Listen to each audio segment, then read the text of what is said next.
Hello বন্ধুরা, আজ আমি তোমাদের কাছে নতুন একটা রেসিপি নিয়ে এসেছি, দই পনির। দই পনির করতে আমার কি কি লাগছে তোমাদেরকে দেখিয়ে দিচ্ছি। দেখো, আমি পনিরকে এইভাবে কেটে নিয়েছি। এখানে কস্তুরি মেথি আছে, লঙ্কা গুঁড়ো আছে, নুন আছে, ধনে গুঁড়ো আছে, হলুদ আছে। এখানে দেখো লঙ্কা রয়েছে, গোলমরিচ আছে, বড় কালো এলাচ রয়েছে, আর এখানে লবঙ্গ রয়েছে। এখানে ফ্রেশ ক্রিম রয়েছে, কাজু আছে, টক দই রয়েছে, আদা রয়েছে, কাঁচা লঙ্কা রয়েছে, পেঁয়াজ রয়েছে। এই রান্নাটা কিন্তু আমি পুরোপুরি সরষের তেলে করছি। এখানে দেখো আমি লঙ্কা গুঁড়ো দিয়ে দিচ্ছি,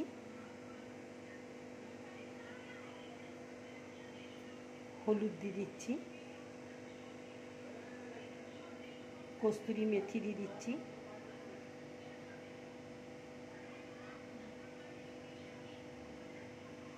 সরষের তেল দিয়ে দিচ্ছি,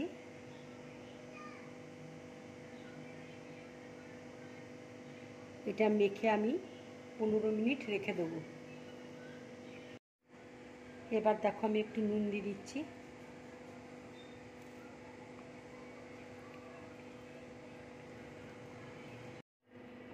এবার দেখো আমি 15 মিনিটের জন্য রেখে দিচ্ছি।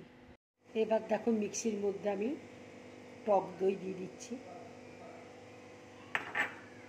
কাজু দিয়ে দিচ্ছি, আদা দিয়ে দিচ্ছি, কাঁচা লঙ্কা দিয়ে দিচ্ছি, পেঁয়াজ দিয়ে দিচ্ছি, দিয়ে একসাথে সব বেটে নেব।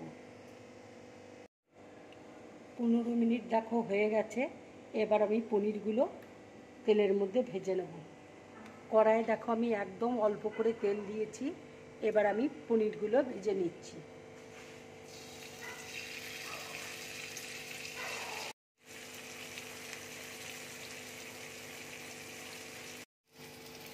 পনিরটা দেখো ভাজা হয়ে গেছে।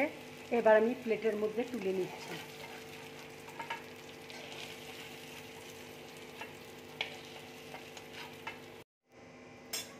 দেখো পনির ভাজা তেলের মধ্যেই আমি অল্প করে সরষের তেল আর একটু দিয়ে দিচ্ছি।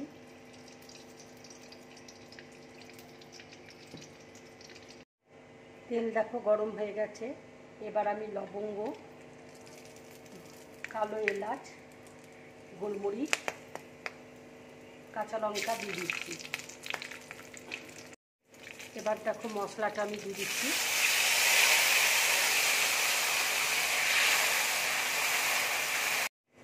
এবার আমি হলুদ গুঁড়ো দিয়ে দিচ্ছি।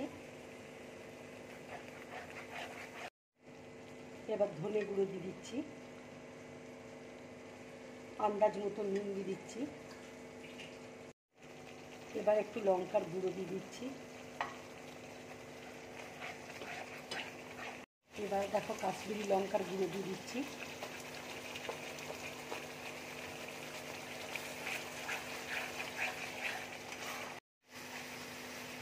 মশলাটাকে দেখো খুব ভালো করে ভেজে নেব।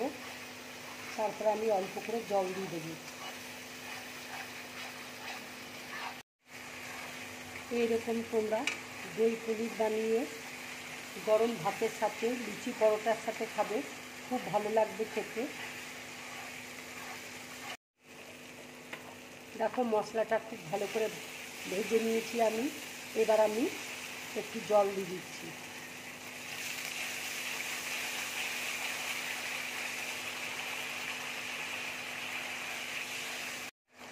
দেখো এবার আমি অল্প করে গরম মশলা পাউডার দিয়ে দিচ্ছি।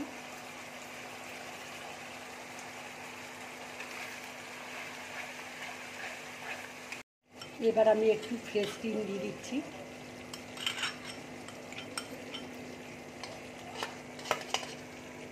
এবার দেখো পনিরগুলো আমি দিয়ে দিচ্ছি।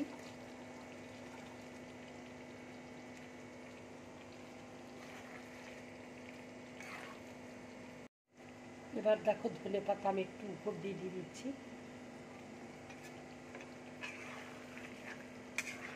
রান্নাটা দেখো হয়ে গেছে। এবার আমি গ্যাসটা অফ করে দিচ্ছি। এবার প্লেটের মধ্যে তুলে নেব।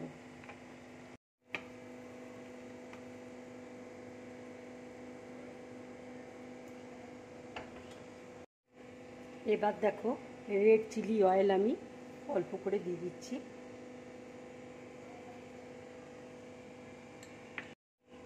এবার আমি ধনে পাতা একটু উপর দিয়ে দিচ্ছি।